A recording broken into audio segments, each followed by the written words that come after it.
मैथिलीक समस्त स्नेही अनुरागी श्रोता का राजीवक नमस्कार। श्रोतागण साहित्यिक यात्रा का नव करी लऽ कऽ आइ पुनः हम अपना यूट्यूब चैनल मैथिलीक स्नेही के माध्यम से अहाँ सबके समक्ष उपस्थित भेलहुँ हँ। आजुक जे ई कथा यात्रा छै, एहि कथा यात्रा के सूत्रधार छथि श्री अर्धनारीश्वर जी। हिनकर ऑटोबायोग्राफी आत्मकथा खंड प्रखंड जिंदगी ओकरा एपिसोड बना कऽ अखन हम निरंतर अहाँ सबके समक्ष रखै छी। हिनकर जे आत्मकथा अछि, ई आत्मकथा जे छै से बहुत अन्वेषण के बाद ई लिखलनि आ एहिके लेल हिनका बारम्बार साधुवाद दऽ रहल छियनि। ज्यों ज्यों आगू बढ़ै छियै एहिमे जे छै से किछु ने किछु जे छै से ऐतिहासिक तथ्यके संग जे छै से किछु ने किछु रहस्योद्घाटन होइ छै। तऽ आग्रह या जे एहि सब जे भी रचना के रखै छी एकरा सबके पलखितमे सुनियो, स्किप कऽ के सुनबै तऽ कोनो तरहके अर्थ नहीं लागत। दोसर बात, जँ केओ गोटा नव छियै, हमरा ई चैनलके पहले बेर देख रहल छियै वा सुनि रहल छियै तऽ चैनल सब्सक्राइब कर ली से आकांक्षा। तऽ बेस लेल जाउ आजुक ई हिनकर रचनाके शीर्षक छियै चाकरीके खोजमे काला पानी धरि। चाकरीके खोजमे काला पानी धरि कहबे केलहुँ, हिनकर स्ट्रगल शुरू भऽ गेल छलनि। स्ट्रगलक ई कहानी छै, संघर्षक ई कहानी छियनि। हमर एहि यात्राके मुख्य उद्देश्य छल कोनो नौकरी पकड़ब। हरेक चाह बगानमे चतुर्थ श्रेणी कर्मचारीमे अपनो इलाकाके लोक भेट जाइत छल, मुदा उच्च श्रेणीमे काज केनिहार नहीं छल अपना इलाकाके। यदि पूर्वक मैनेजर सुनील कुमार गुहा ओहि समय धरि रहितथि तऽ किछु सहायता भऽ सकैत छल हमरा। ओ पहिने नौकरी छोड़ि चुकल छलाह। बगलमे बगान छल ढेकला पारा, ओतय के बड़ा मैनेजर बिहारक एकटा खानदानी राजपूत छलाह। हम अपन जेठ भाइके संग हुनकासँ भेँट करऽ गेलहुँ। ब्राह्मणक प्रति हुनकर आदर देख कऽ संगहि आंचलिक अपनत्व देख कऽ हम दंग रहि गेलहुँ। ओ अपन कर्नल मीतसँ बात करऽके लेल कहि हमरा विदा केलनि। हम एतऽ आबि अनुभव केलहुँ जे बंगाली समाजक प्रतिक्रिया दू प्रकारक छल। एकटा ओ बंगाली जे स्वतंत्रताके समय बांग्लादेशसँ आयल छलाह, ई चाहे बंगाली जे उजरी उपटी छलाह से बिहारक यूपी के लोकसँ घृणा करैत छलाह। दोसर वर्ग छल पश्चिम बंगालक मूलवासी। ई वर्ग वास्तवमे भद्र लोक छलाह, संगे पैघ शिक्षित वर्ग जमींदार एहि वर्गमे रहऽके प्रयास करैत छल। मुदा बाह्य बंगाली अधिसंख्य भऽ गेल छल आ ओ आन प्रान्तक लोकके कहैत छल जे आमी बंगाली तुमी हिंदुस्तानी। शिक्षाक घमंडमे चूर कोनो बंगाली ई बतबऽवला नहीं छल जे ओ हिंदुस्तानिये अछि। हिंदुस्तानी भारतीय वा इंडियन पहिने अछि, तखन बादमे बंगाली बिहारी आदि अछि। या वर्ग अन्य प्रांतीय अपन दुश्मन मानैत छल, कारण बेरोजगारक विशाल समूह छल। ई समाज दरभंगाके बंगाली टोला एहि समाजसँ भरल अछि, हालांकि उच्च शिक्षित वर्गक अधिकतावला छै ई क्षेत्र। बंधापानी चाह बगान में बड़ा बाबू यानी हेड क्लर्क के पद पर छल।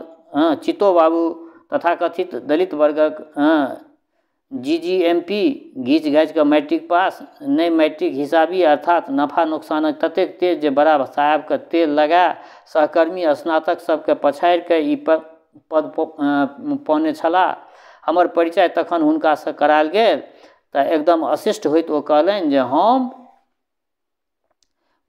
बंगाल नौकरीके खोजमे किया केलहुँ अछि। ओ हमरा उपराग देलनि जे अहाँके मुख्यमंत्री दोसर प्रान्तवलाके बिहारमे नौकरी नहीं देबाक बात कहलनि अछि। वास्तवमे ओहि समयमे केदार पांडे बिहारक मुख्यमंत्री छलाह।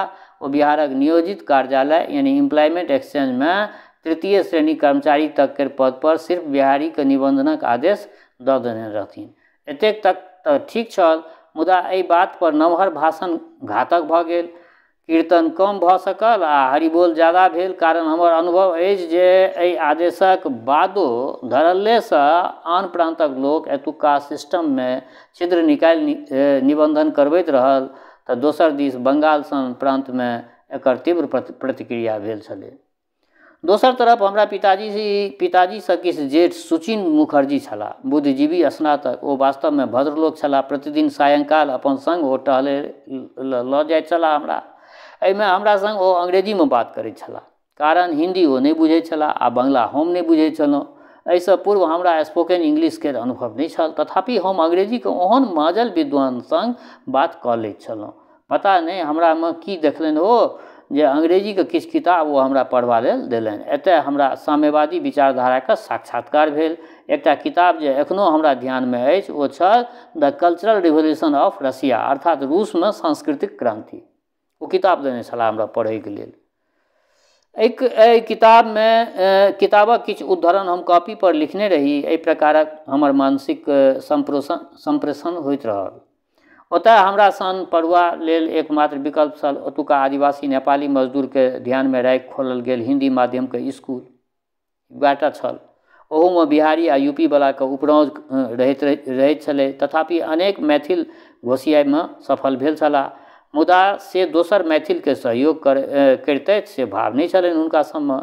बंदेपानी पंचायत केर एकटा दोसर मौजे छल सरकारी खतियानक अनुसार नेपनिया गाम, जे व्यवहार में कालापानी केर नाम से विख्यात छलै। वह नेपनिया गाँव के कालापानी कहल जाइ छलै। ई अंडमान वाला कालापानी नहीं छियै, ई एहिठमका छियै नेपनिया गाम। हाँ, ओ कालापानी छलै।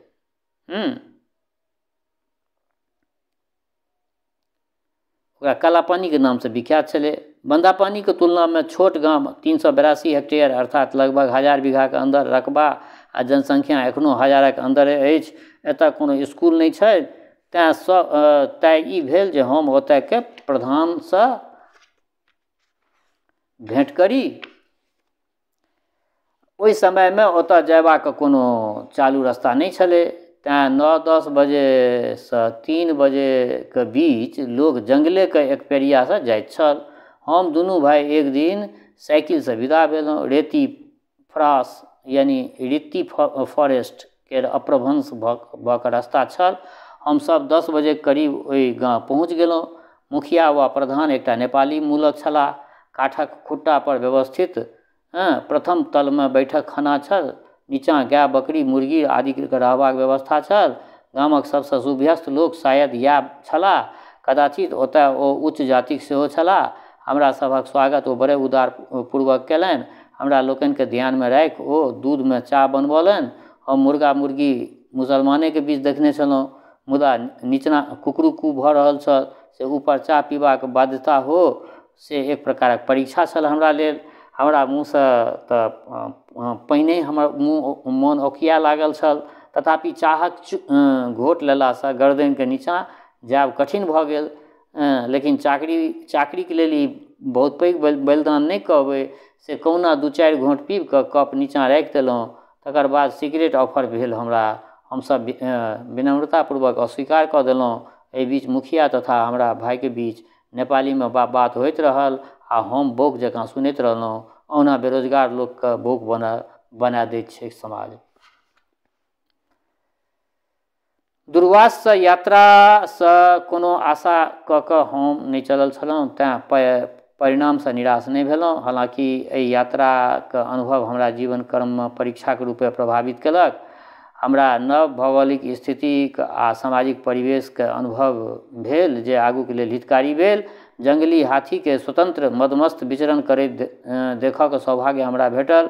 आइयो मोन अछि जे 8:30 बजे के आसपास दिन में हॉस्पिटलक प्लेटफॉर्म से 2टा दंतार बड़का दांत वाला हाथी कुत्ता भूखे हजार हाथी चला बाजार सत्य साबित कऽ रहल छल।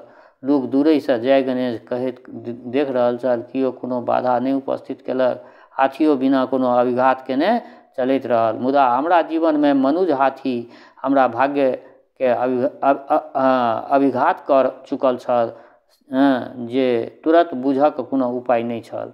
विरह आ मिलन के एक संग आलम्बन केनाइ कवि के कविता तऽ पढ़ल छल, मुदा से हमरो जीवन में घटित होयत तकर अनुमान करब ओहि जुआनी में संभव नहीं छल हमरा लेल। हमरा तऽ सुनल छल जे हर्ष विस्मय एक संगे भेले पर दुर्योधनक मृत्यु लिखल रहै आ तें हुनकर जांग टूटियो गेला पर ओ जीवित छलाह आ अश्वत्थामा के अपन अंतिम सेनापति बनौलनि। से जखन अश्वत्थामा 5 पांडवक सिर अनबाक घोषणा केलनि तऽ ओ अति हर्षित भेला। मुदा जखन भीमक माथ के अपना अंगूठा से दबेला पर बुझलनि जे ओ तऽ द्रौपदी के 5 पुत्र अछि आ अपन वंशक समूल नाश होबाक बोध भेलनि तऽ अपार दुख भेलनि आ ओ मरि गेला से हमरा एक संग दुनू भेल। हम डिग्री पार्ट 1 के मार्क्स लेल कॉलेज गेलहुँ। ओतऽ पता चलल जे प्री साइंस में प्रथम श्रेणी के आधार पर हमरा योग्यता सह गरीबी यानी मेरिट कम पॉवर्टी छात्रवृत्ति भेटल आ संगे फेल के मार्कशीट सेहो भेटल। फेल भए गेलहुँ। हमरा दुख नहीं होइता यदि हमरा न्याय भेटल रहिता, मुदा ई एक्सटर्नल के हिटलरशाही छल। हमरा आइयो मोन अछि जे भौतिकी के हमर प्रायोगिक परीक्षा छल। प्रश्न छल जे दोलन विधि से तोलनाइ। आइयो याद अछि।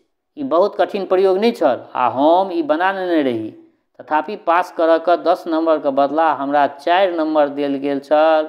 यदि 6 नंबर रहिता तो हम पास भेल रहितौं, कारण 4 नंबर ग्रेस दऽ कऽ पास भऽ जैतौं।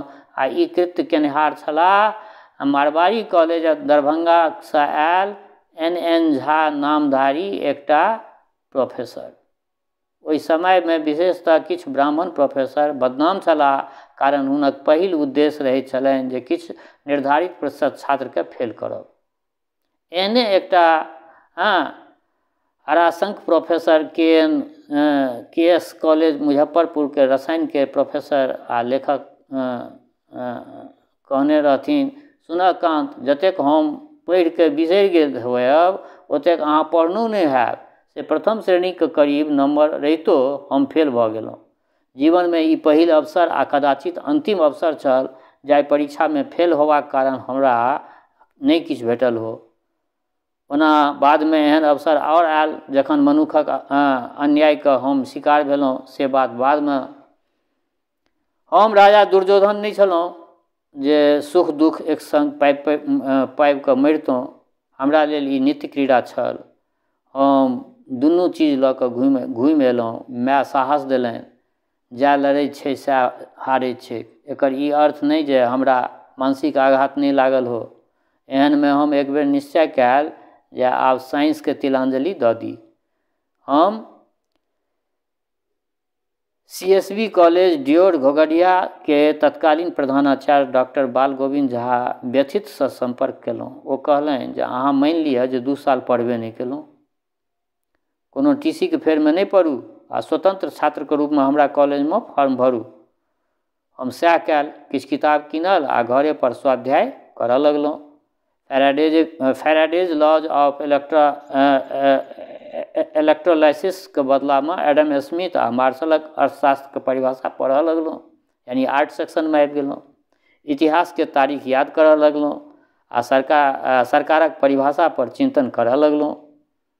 एहि बीच एकटा पैघ बाह्य परिवर्तन भेल। नागमणि जे भारतीय प्रशासनिक सेवा के अधिकारी छलाह, बिहार विश्वविद्यालय के उपकुलपति बनायल गेल छलखिन ओहि टाइम में।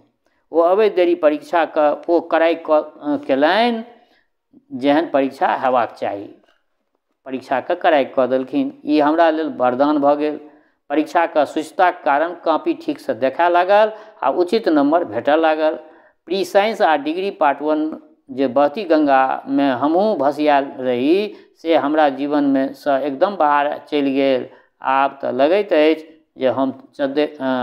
जे हमर चद्दरि मैल नहीं रहा। कदाचित तेँ भौतिकी के प्रायोगिक परीक्षा में हम फेल भऽ गेल रही।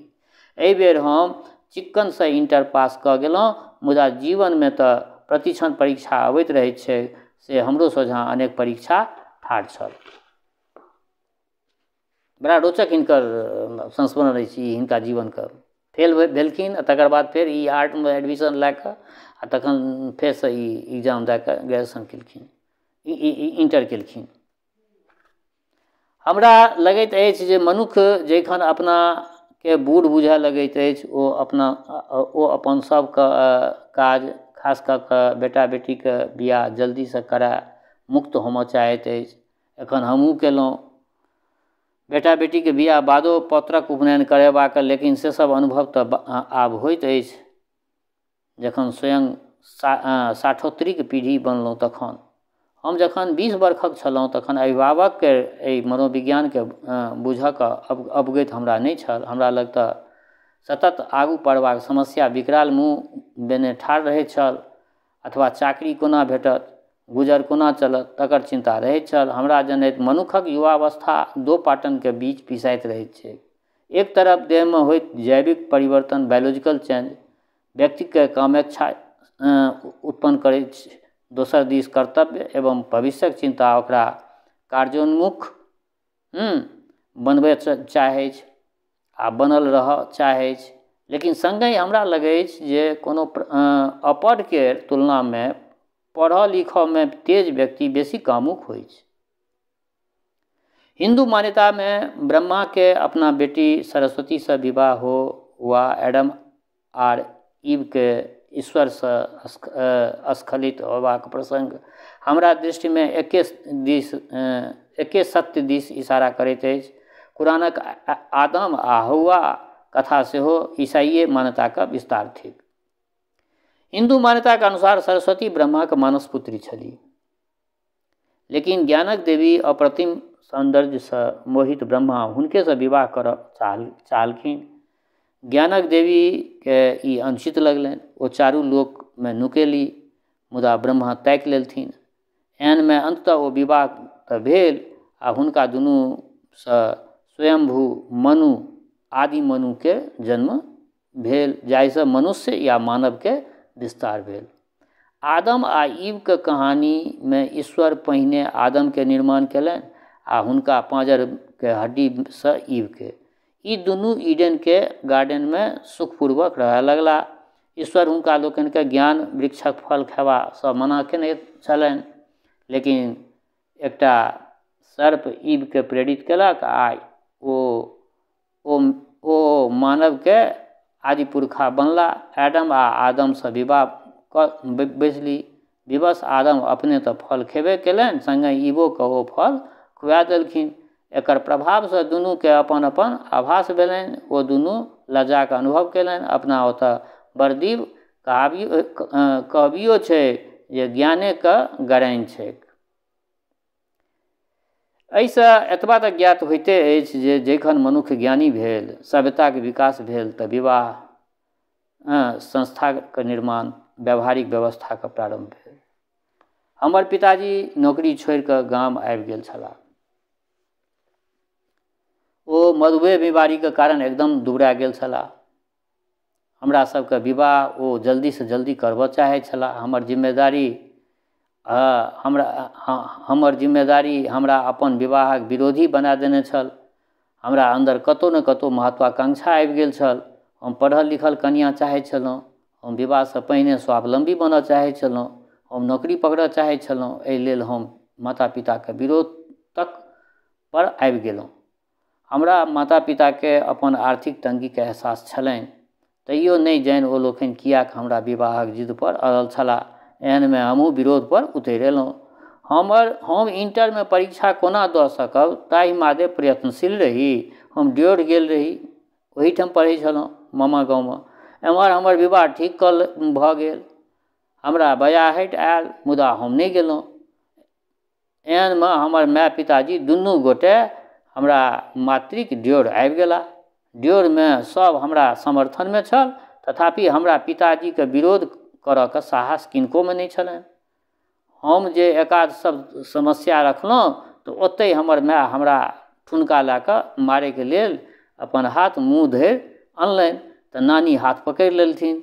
हम ओहि चाटक चोटसँ तऽ बचि गेलहुँ, मुदा कठोर बात सुनऽ पड़ल। हमर माय बाजि उठल, तोहर बाप कथा ठीक कऽ देलखुन अछि, तैँ आब कनिया खाहे नांगरि होय, लेलाइ होय, बौक होय, तोरा ओतऽ विवाह करय पड़तौ। बस नहीं, आदेशक उल्लंघन साहस हमरो में नहीं छल। एहि प्रकारे हम इंटर पास नहीं केने छलहुँ, मुदा हमर पढ़ाई के मादे जे ख्याति छल ताहिसँ 2